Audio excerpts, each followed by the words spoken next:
大家好，最近路上多了几辆新鲜出炉的电动车，厂商都说这是为你我的未来做投资。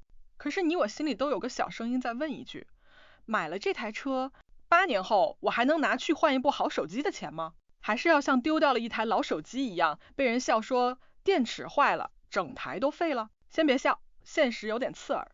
首先讲一个事实，国货牌子也开始上场了。你看国庆礼炮放完没几天，听说 Perodua、Proton 这些老牌家门口汽车公司都不玩玩具了，他们真的要把电动车卖给我们。Perodua 有传闻和新闻说要推出一款本地制造的 BEV， 上市价传得很明确，有媒体爆出来大概是8万令吉左右。Proton 也不甘示弱，已经在本地建厂，预告要推出 PHEV EV 系列，政府和厂商都在鼓励，听起来很美好，是吧？本地品牌，价格看起来亲民，仿佛在喊马来西亚人民快来拥抱未来。但现实的下一句台词是，小心了，主角不是车，而是那块看不见但会掏空你钱包的电池。很多车主最怕的不是轮胎，不是刹车，是电池老化。论坛、车主群、汽车网都在传，换一组电池可能要1万多到3万令吉，甚至更高，视乎车款和容量。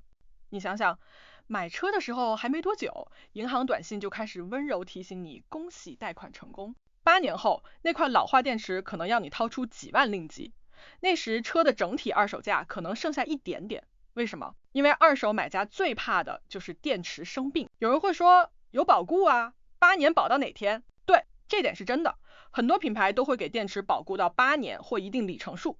但是保固到8年就代表8年后问题来了，保固一到，电池坏了，谁负担？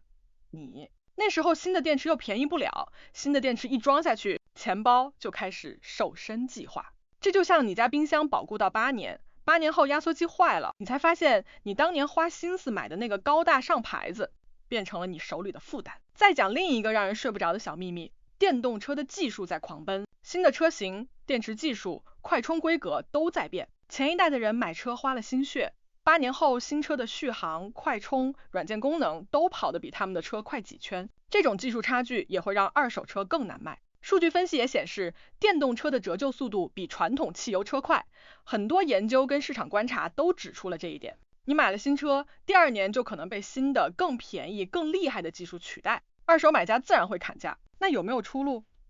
有没有厂商早就想到了，所以把电池变成另一个生意？答案也是有的。电池租赁或车价不包含电池模式，就是把电池从一次性大额消费拆成每月付一点的服务费，听起来像手机的分期换电池计划。不错，这能把你对未来电池寿命的焦虑转成每个月小额支出，二手车的买家也不用担心马上就要花大钱换电池了。但问题来了，当你每月付租金给厂商，你算过长期成本吗？有些人算了一轮就觉得当年的买车省钱变成了终身付账。还有就是，如果厂商倒了，电池租赁条款复杂，二手市场又会如何处理这笔债务或合约？想象一下，你要卖车还得先跟厂商解约，手续多到你怀疑人生。说到保养和日常成本，有一个好消息和一个坏消息。好消息是，电动车省去了很多传统车的常规保养项目，没有机油，没有火花塞，没有传统引擎那一堆会漏油的小零件。长期来看，路上保养项目确实少，某些车型每年维护费用可能比汽油车低。坏消息是，当你的电池或电控系统需要大修，那笔费用就像被雷劈一样痛。市面上有比较显示，尽管电动车在行驶成本上可能比汽油车低，但若把大修或电池更换计入年均成本，某些情况下并不比传统车便宜得多。所以别只看每公里电费便宜那张票据，长远账本要算清楚。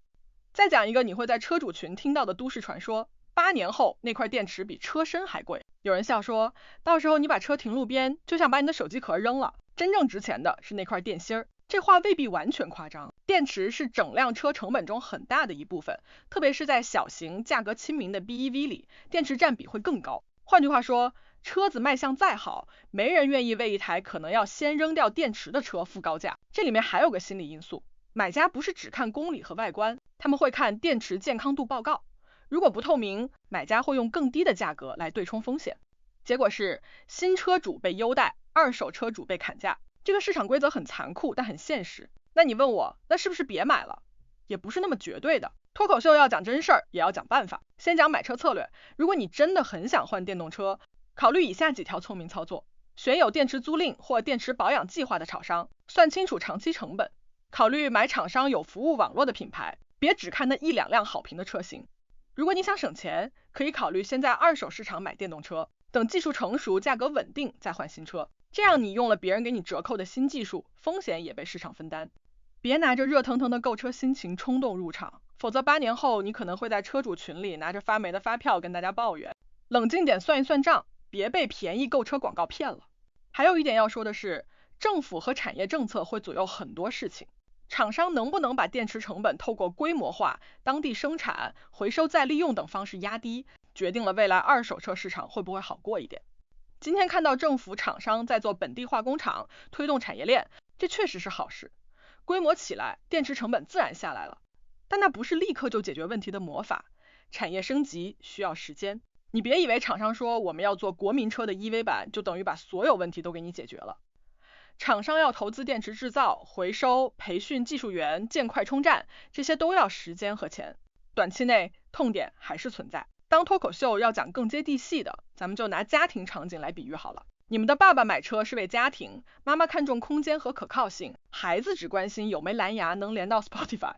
现在电动车进家门，爸爸问它省油吗？妈妈问保养贵吗？孩子问可以带我去玩水吗？我们都知道答案不止一个。买电动车像是买了一台新家电，可能省下长期开支，也可能让你多出一笔换电池大修的费用。你要是只为了潮流，为了我也要一个环保的人设就冲了，8年后很可能就会被现实提醒，环保和金钱得两头兼顾。